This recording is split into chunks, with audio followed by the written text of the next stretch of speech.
Yo, what's going on, guys? And today we'll be doing the Los Angeles Clippers season predictions. So before we start today's video, I want to hear your prediction on what do you expect from the Los Angeles Clippers this season. And I really do believe that the Clippers are being underrated because they let Paul George walk. I just think they decided that after 4 years, they believe that.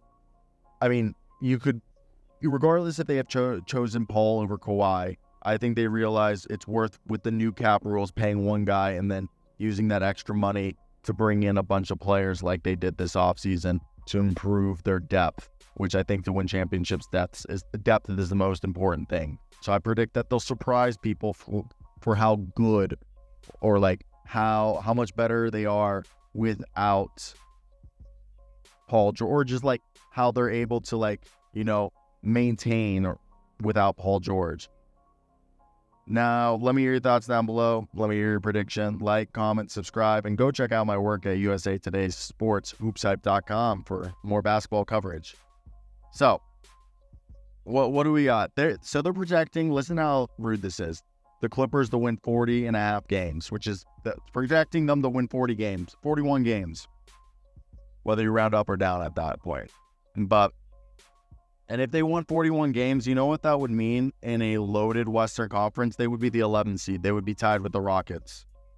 They would have the Clippers be 10 wins worse. I currently think the Clippers have a better roster than the Warriors, Lakers, Kings, Rockets, and Pelicans, and even maybe the Suns, or able to punch the same weight.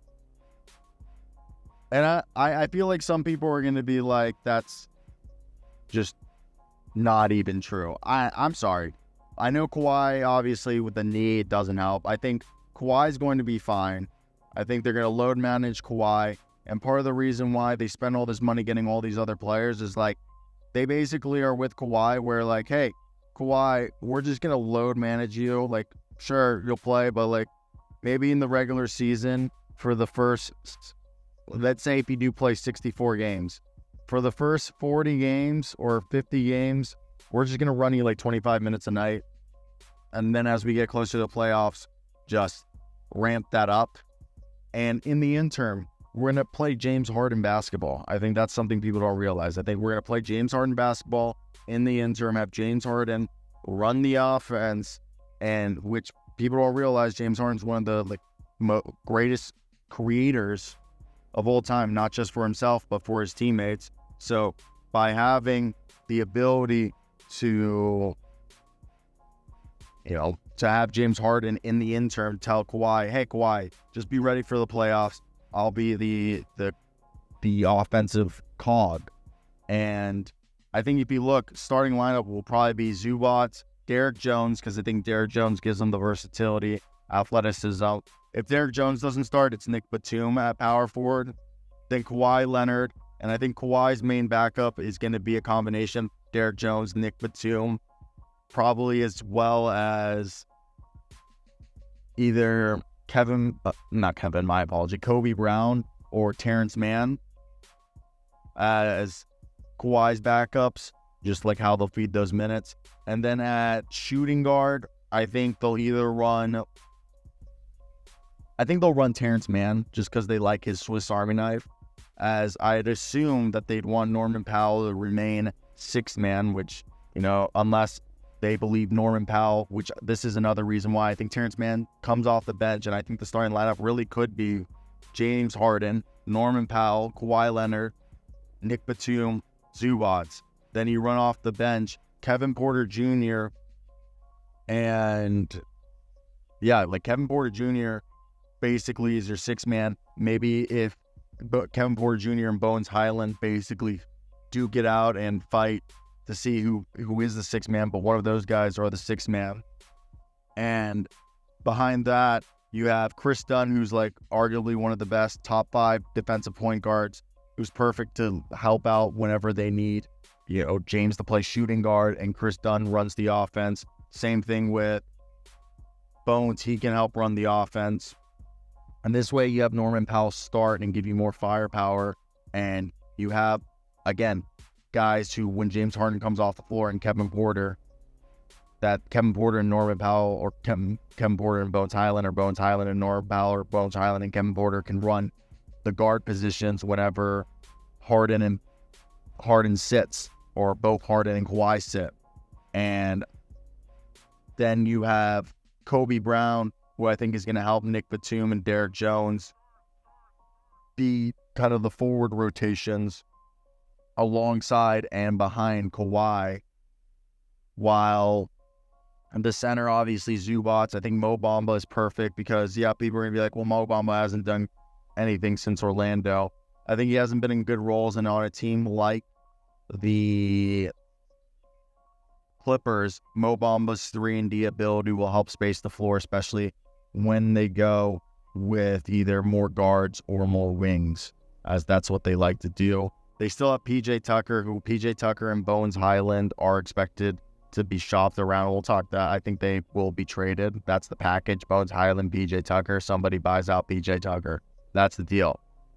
I think Bones has a chance of, saving himself and staying on this team, but I think PJ Tucker is gone unless like a rash of injuries happen.